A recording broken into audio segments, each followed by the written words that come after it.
I never believed in ghosts. Not really. But what happened to me in the Himalayas, it still haunts me. I can't sleep without hearing those whispers, without seeing those eyes staring at me in the dark. This isn't just a story, it's a warning. I had always dreamed of trekking in Nepal, and finally, I made it. The towering peaks of the Himalayas, the fresh mountain air, it was breathtaking. My guide, Sonam, was a local Sherpa, quiet but friendly. On the third day, we reached a remote village at the edge of the mountains. The place had an eerie silence, and the locals stared at me like they knew something I didn't. An old woman whispered something to Sonam, her face pale. He just shook his head and didn't translate. That night, we camped near the tree line, just below a place called Chintadunga, meaning the cursed rock. Jake, whatever you do, don't go outside after midnight, no matter what you hear. I laughed. Come on, man. What's gonna happen? A Yeti? He didn't laugh. Around midnight, I woke up to whispers. Low, raspy voices, like 100 people whispering at once.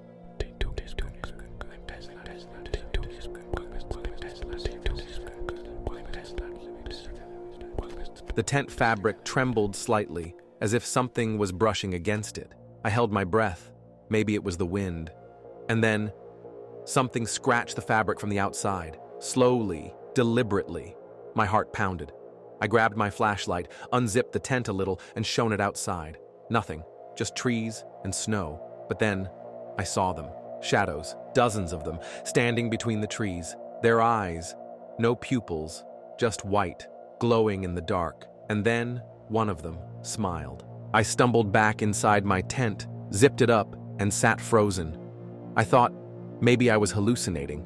The altitude and exhaustion are messing with my head. But then, a sound cut through the silence. A low, guttural scream. Not human, not animal, but something in between.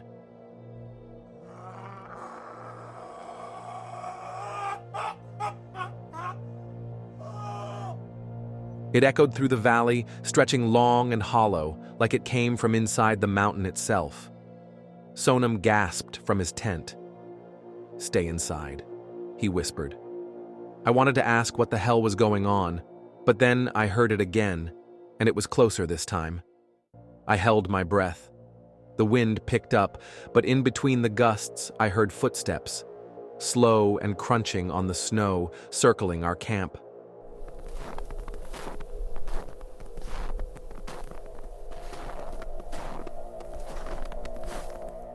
Then, a deep exhale right outside my tent.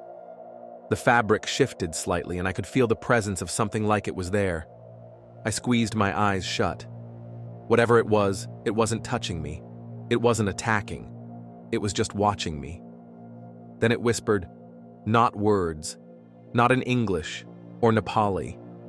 Just a string of sounds, like a lost voice trying to form a language it had forgotten.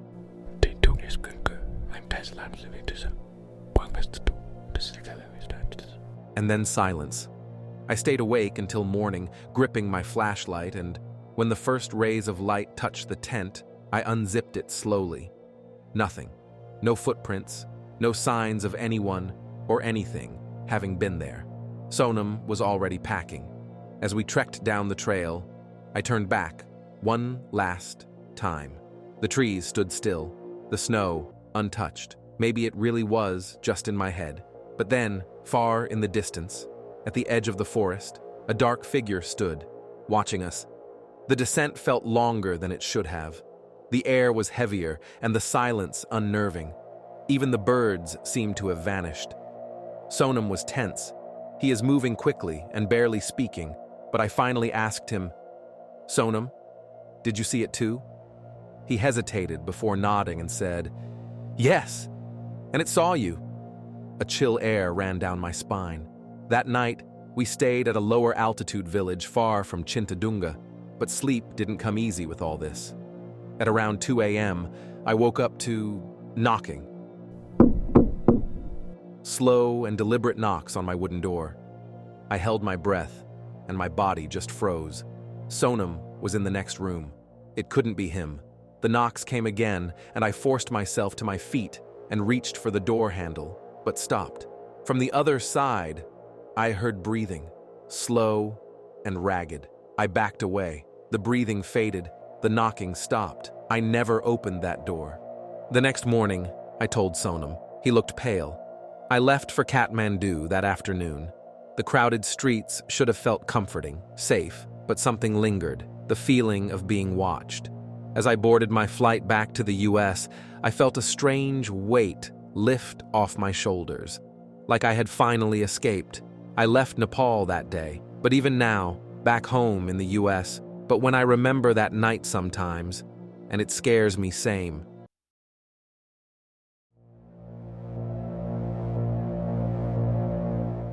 The Himalayan trekking route was supposed to be breathtaking, and in many ways, it was.